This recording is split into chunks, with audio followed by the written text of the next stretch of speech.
এত জোর কিভাবে আসলো তোমার মধ্যে? এভাবে হলে তো অজ্ঞান হয়ে যাব। প্লিজ আস্তে আস্তে করতে হবে, না হলে আমার ছেলে মেয়ে আর সবাই শুনতে পাবে। আমার বর কিছুই পারে না, একদম অদক্ষ। আজ থেকে সময় পেলে আমার কাছে চলে এলে অনেক আনন্দ করব। তো বন্ধুরা, চ্যানেলটি সাবস্ক্রাইব করে কানে হেডফোন পরে নাও। এখন চলুন মূল গল্প শুরু করি। তখন সদ্য কলেজে ঢুকেছি, 2002 সাল। পাড়ায় একটা বাড়ি দীর্ঘদিন খালি পড়েছিল। একদিন কলেজ থেকে ফেরার পথে হঠাৎ দেখি বাড়িটায় তালা খোলা, আলো জ্বলছে। কি ব্যাপার? দেখতে ঢুকলাম। দেখি হলঘরে আমার মা দাঁড়িয়ে এক অল্প বয়সী সুন্দরী ভদ্রমহিলার সাথে কথা বলছে। দেখে মনে হচ্ছে সদ্য বিবাহিতা। আমার তখন 16-18, মহিলা 20 কিংবা 22-এর বেশি হবে না, প্রায় আমারই মতো উচ্চতা, গায়ের রং ফর্সার দিকে, গঠন আর 5টা সাধারণ বাঙালি মেয়েদের মতো, কিন্তু চোখ দুটো দেখে যেন মন জুড়িয়ে যায়।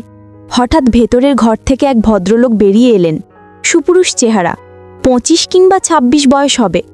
আমায় দেখে বললেন, আরে তুমি তো ঋষি, তোমার মায়ের কাছে এতক্ষণ তোমার ব্যাপারে শুনছিলাম। তুমি তো পড়াশোনায় খুব ব্রিলিয়েন্ট, জয়েন্টে 225 র্যাঙ্ক করা কি মুখের কথা? আমি শুভদীপ, আমার স্ত্রী কোয়েল। পরে জানলাম শুভদীপদার বাড়ি মালদায়, আর কোয়েল বৌদির বাড়ি শিলিগুড়ির কাছে গ্রামে। শুভদীপদা একটা নামী কোম্পানির সেলস ম্যানেজার, আর বৌদি গৃহিণী। সদ্য বিয়ে হয়েছে। ওদের বাড়ি আর আমাদের বাড়ির মাঝে একটুকরো ছোট্ট ফাঁকা জমি ছিল, আর ওদের বাড়ির পিছনে আর অন্য পাশে বেশ বড় পুকুর। ধীরে ধীরে দুবাড়ির সখ্যতা গড়ে উঠল। দাদা সকালে বেরিয়ে রাতে ফিরত। আমি মাঝে মাঝে বৌদির জন্য দোকান করে দিতাম। দাদা বৌদির সাথে ভালো বন্ধুত্ব তৈরি হতে লাগলো। পাড়ার আর কোনো ছেলের সাথে বৌদি কথা বলতেন না।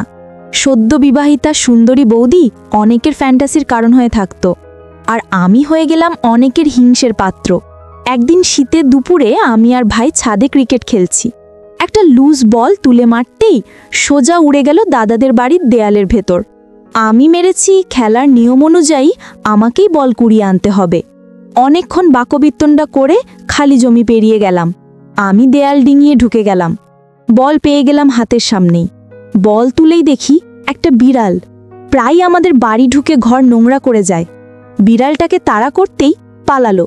আমি ধাওয়া করলাম। এমন সময় আমি ঘুরে দাঁড়াতে যাব, হঠাৎ খোলা জানলা দিয়ে কেমন একটা আওয়াজ পেলাম। জানলা দিয়ে দেখলাম দাদার বৌদি কাজ করছে। পিছনে পুকুর বলে হয়তো জানলা বন্ধ করেনি। দুজনে কাজ করতে একদম ব্যস্ত। বৌদি কালো কুচকুচে একটা লাঠি ধরে কেমন যেন করছে। বন্ধুরা, তোমরা নিশ্চয়ই বুঝতে পেরেছ আমি কিসের কথা বলছি। বৌদির চুল এলোমেলো হয়ে আছে, ঘরও কিছুটা অগোছালো। একটু পর কাজ করতে করতে দাদা দুটো বল হাতে নেয়। বল দুটো দেখতে ভারী সুন্দর, যে কেউ নিতে চাইবে। আমি তাদের কাজ দেখেই অবাক হচ্ছিলাম। দিন দুপুরে কেউ এইভাবে কাজ করে নাকি? এই কাজে ছিল আমার প্রথম সামনাসামনি দেখা। বেশিক্ষণ কাজ করল না। সামান্য কিছু করেই দাদা একদম ক্লান্ত হয়ে গেছে। এদিকে বৌদিরও চেঁচামেচি থেমে গেল। বুঝলাম দাদা কাজ শেষ করে ফেললেও বৌদি এখনো কাজ করতে চাইছে। বৌদির মুখে বঞ্চনার ছাপ। দাদাকে বলল, আজও পারলে না, তোমাকে দিয়ে কিচ্ছু হয় না। এরপর বৌদি রেগে অন্য ঘরে চলে গেল। বুঝলাম বেশি ছোট আর দুর্বল লাঠি দিয়ে কাজ করতে পারে না দাদা। দাদা অপরাধীর মতো মুখ করে বসে গেল। আমি তাদের দেখে পালিয়ে এলাম চুপি চুপি। এরপর থেকে বৌদিকে নিয়ে ভাবতে লাগলাম কিভাবে তাকে কাজে সাহায্য করা যায়। বৌদি আমাকে প্রায় স্নেহ করত, হাসি ঠাট্টা করত, কারণ আমি তখন একটু স্বাস্থ্যবান ছিলাম। চাকরি করার পর জিম করে চেহারা ভালো করেছি। সেদিন ভর দুপুরের ঘটনা দেখার পর থেকে বৌদির সামনে এলে আমার মধ্যে অদ্ভুত অনুভূতি হতো। কলেজে গার্লফ্রেন্ড হয়েছে, কিন্তু নিতান্তই প্লেটনিক। হাত ধরাটাই বড় ব্যাপার ছিল।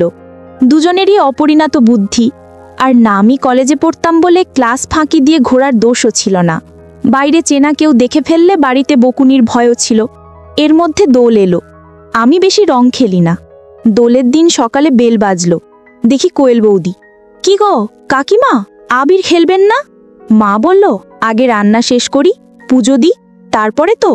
তবে রিশু যদি খেলে ওকে সঙ্গে নিতেও পারো। আমি ঘরে বসেছিলাম। হঠাৎ সামনে একটা রং মাখানো হাত, আর পরম মুহূর্তে ওটা আমার মুখে অতর্কিত আক্রমণ। আমিও কিছু বোঝার আগে দেখি বৌদি পালাচ্ছে। আমি ধাওয়া করলাম, কাকিমা বাঁচান, দেখুন রিশু কেমন তাড়া করছে। মা হাসছে। বৌদিকে সিঁড়ির নিচে ধরে ফেললাম। রাস্তা আটকে, এবার কোথায় যাবে? বৌদি বলে, প্লিজ ছেড়ে দাও, ঘরে কাজ আছে, কাজ শেষ করে খেলবো। খুন ঘুরে ঝিলিক চোখে আমার রং ওপরে রয়ে গেছে। দেখি বৌদির কোমরে রঙের প্যাকেট। এক ছো মেরে রং নিয়ে মাথায় ওপরে করে গালে দিলাম। বৌদি তাল সামলাতে গিয়ে একটু পড়ে গেল, সাথে একটু অগোছালো হয়ে গেল। আমি তো পুরো অবাক হয়ে গেলাম। বৌদির কাছে দুটো রঙিন পানি ভরা বেলুন। বেলুন দুটো বেশ বড় দেখাচ্ছিল। বন্ধুরা, তোমরা নিশ্চয়ই বুঝতে পেরেছ আমি কিসের কথা বলছি। একটু পর বৌদি নিজেকে সামলে নিল। আমিও দরজা বন্ধ করে দিলাম। এর মধ্যে মা এসেছে। বৌদি বলে, যা দুষ্টু ছেলে, বেশিবার বেড়েছে। সেদিন খুব হোলি খেললাম, বৌদিকেও রং দিয়ে এলাম। সেদিন রাতে শুয়ে শুয়ে সারাদিনের কথা ভাবতে ভাবতে ঘুমিয়ে পড়লাম। দিন যেতে থাকে আর আমি বৌদিকে দূর থেকে দেখতে থাকি, কিন্তু কোনো কিছু বলার বা করার মতো সাহস হয়নি। দেখতে দেখতে অনেক বছর কেটে যায়। এখন আমার বয়স ২৬, সুঠাম চেহারার যুবক। ইঞ্জিনিয়ারিং শেষ করে সেই থেকে বাড়ির বাইরে চাকরি করি। পুজো পার্বণে কলকাতায় আসি, কিন্তু কোয়েল বৌদিরা তখন থাকে না। ইতিমধ্যে আমার বিয়ে হয়েছিল, ভেঙেও গেছে। সাউথে চাকরি করি, বৌদির সাথে দেখা হয়নি, অনেক বছর হয়েছে। এর মধ্যে বৌদির 2 মেয়ে হয়েছে। ছুটিতে এলে মা বলে, বৌদি তোর কথা জিজ্ঞেস করে, তুই তো একটা ফোনও করতে পারিস। এর মধ্যে আমি একটা বিশেষ কাজে কলকাতায় গিয়েছিলাম এই বছর, দোলের সময়। দোলের আগের দিন বাড়ি পৌঁছে দেখি বৌদি মায়ের সাথে বসে আছে। সেই একই রকম আছে, শুধু চেহারা একটু ভারী ভাব এসেছে। বৌদি আমায় দেখেই হাসি দিয়ে বলল, ওমা, রিশু যে পুরো বদলে গেছিস। ওই সুমি, ওই দোয়েল, আইরে দেখে যা তোদের রিশু কাকাকে। তোর দাদা দেখলে যা খুশি হবে, কতদিন পরে এসেছিস। পরের দিন আমরা খুব করে দোল খেললাম 2 বাড়ি মিলে। বিকেলে বাবা বলল, একটা সারপ্রাইজ আছে তোর জন্যে। আমরা তোকে না বলে চাঁদিপুর বেড়ানোর 7 দিনের প্রোগ্রাম করেছি। তোর দেবর জেঠু ওখানে একটা বাগান বাড়ি কিনেছে, দারুণ জায়গা, একদম নিরিবিলি, ভালো খাওয়া দাওয়া। তুই তো 15 দিন থাকবি। আমি তো খুব আনন্দ পেলাম। এতদিন পর বৌদির সাথে দেখা। দুজনেরই বয়স বেড়েছে, কিন্তু খুনসুটি একই আছে। আমাদের দুজনের সম্পর্ক খুব ভালো ছিল। বৌদি আমার থেকে মাত্র 1.5 বছরের বড় বলে আমরা ভালো কানেক্ট করতে পারতাম। কিন্তু আমি কোনোদিন বৌদিকে আমার সেই দিনের অভিজ্ঞতা টের পেতে দিইনি। মেলামেশাটা অনেক নিষ্পাপ ছিল। বৌদি আমার সাথে দেদার আড্ডা দিত।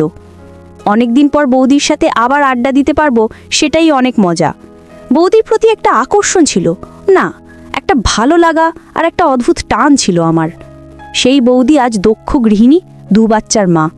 কিন্তু কথা বলতে গিয়ে দেখলাম সেই 10 বছর আগে দেখা সেই একই মানুষটাই। পরের দিন আমাদের বেড়ানোর কথা, কিন্তু দাদার হঠাৎ অফিস থেকে কল এলো, বলে এই ছুটি ক্যান্সেল, 15 দিনের জন্য সিঙ্গাপুর যেতে হবে। আমরা বললাম বেড়ানো ক্যান্সেল করে দিই। দাদা বলল, রিশু তো আছে, তোমরা ঘুরে এসো, আমায় না গেলেই নয়। দাদার কথা শুনে বৌদির আগে ফুলে উঠছে। এই মানুষটা জীবনে কোনো আনন্দ দিতে পারল না, একটা লোক জুটেছে আমার কপালে। বৌদি আমাকে দেখে সামলে নিল। আমি বললাম, আহা বৌদি, কাজ থাকলে কি করবে বল, আমিও তো সেবার আমার বোনের বিয়েতে আসতে পারলাম না। বৌদি বলল, তুমি জানো আমার দাদার পাড়ায় মাসির বাড়ি থেকে কলেজে পড়তাম। আমার শ্বশুর আমার মেশোকে বলে বাবাকে ধরে জোর করে বিয়ে দিয়ে দিল ওই লোকটার সাথে। তারপর থেকে খেটেই চলেছি, কিন্তু সামান্য আনন্দ পাই না, একা একা রাতে ঘুমাই। আমি বললাম, ছাড়ো না বৌদি, বেরোস না ঢোলটাকে, আমরা খুব মজা করব, আমি তো আছি, খুব আড্ডা দেবো। আচ্ছা, এই কদিন আমি তোমার দেওর কম বয়ফ্রেন্ড বেশি থাকবো। দেওরের মানে জানো, 1.5 গুণ বর, মানে বরের 1.5 গুণ আনন্দ। বৌদি এবার হেসে বলল, তাই নাকি? পরের দিন ভোরে হাওড়া থেকে ট্রেন। আমরা খুব ভোরে বেরিয়ে গেলাম। একটা ইনোভা ভাড়া করে গেলাম স্টেশন অবধি। সামনের সিটে ভাই, মাঝে মা বাবা, সুমি আর দোয়েল, আর পিছনে আমি আর বৌদি। দুটোর একটাকেও পিছনে আনা গেল না। কেউ এক মুহূর্তের জন্য মা বাবাকে ছাড়বে না। বৌদি একটা মুচকি হাসি দিল, ফিসফিস করে বলল, আমি এখন 7 দিন তোমার গার্লফ্রেন্ড, মনে আছে তো? আমি বললাম, সে কি আর বুঝতে পারি, এই 7 দিন তুমি আমার থেকে যা খুশি আবদার করে নিতে পারো, আমি তোমার সব দাবি পূরণ করব। ট্রেনে উঠে গেলাম এসি কোচ।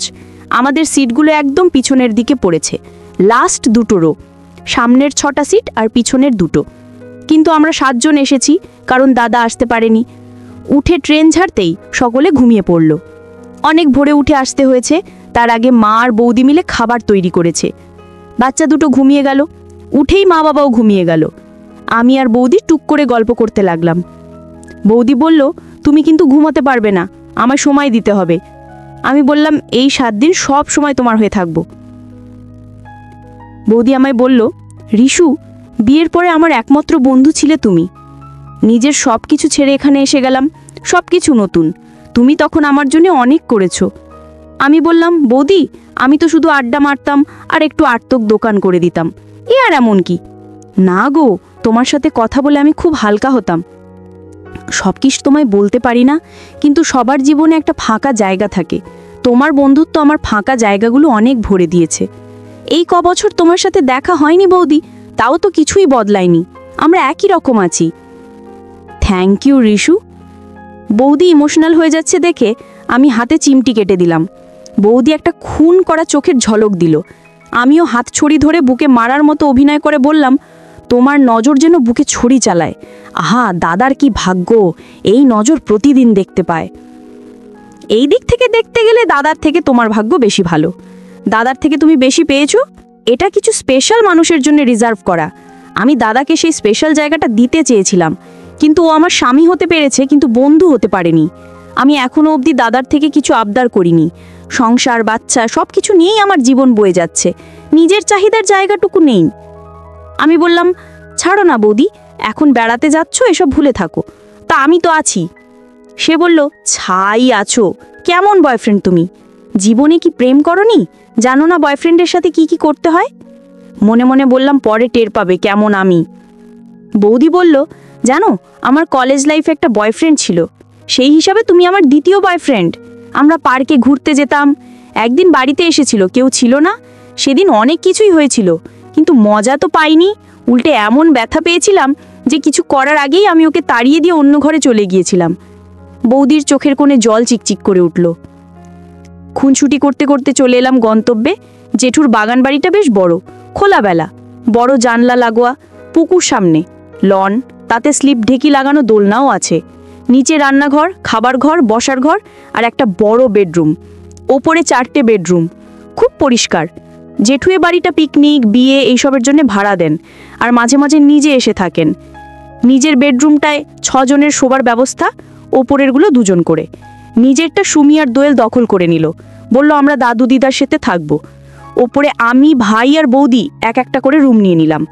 রুমগুলোর পিছনে বারান্দা, বারান্দাগুলো জোড়া, একটা থেকে আরেকটাতে অনায়াসে যাওয়া যায়। প্রত্যেক রুমে লাগোয়া বাথরুম আছে। বাচ্চা দুটো চলে গেল খেলতে। ভাই খুব ঘুম কাতুরে, ঢুকেই ঘরে খিল দিল। মা আর বৌদি লেগে গেল জোগাড় করতে। কাজের লোক বলল, মাসি, আমরা সব করে নেব, আপনারা বিশ্রাম নেন গিয়ে। ওরা ঢুকতেই দিল না। বাবা বসে গেল বই নিয়ে। আমি সমুদ্রের ধারে গিয়ে ছায়া দেখে বসলাম। বাগান, বাগানের পরে বিচ, তারপরে সমুদ্র। দুপুরে আমি আমার ঘরে ঢুকে গেলাম। ঘরে ঢুকেই দরজা দিতে বারান্দার দরজায় টকা। বুঝতে অসুবিধে হলো না, বৌদি এসেছে। তড়িঘড়ি দরজা খুলে ঘরে ঢুকিয়ে নিলাম, জানলা বন্ধ করে এসি চালিয়ে নিলাম। বৌদি জানলার গাড়ে দাঁড়িয়ে সমুদ্র দেখতে লাগলো। আমার আর বৌদির পাশাপাশি ঘর, বাইরে হলরুম, আর হলের উল্টো দিকে 2টো বেডরুম। ওর একটাতে ভাই আছে। আমি বৌদির কাছে এসে পিছনে দাঁড়ালাম। বললাম, কিছু কাজ জমে আছে, সেগুলো করতে হবে। ধীরে ধীরে আমরা কাজ করতে শুরু করলাম।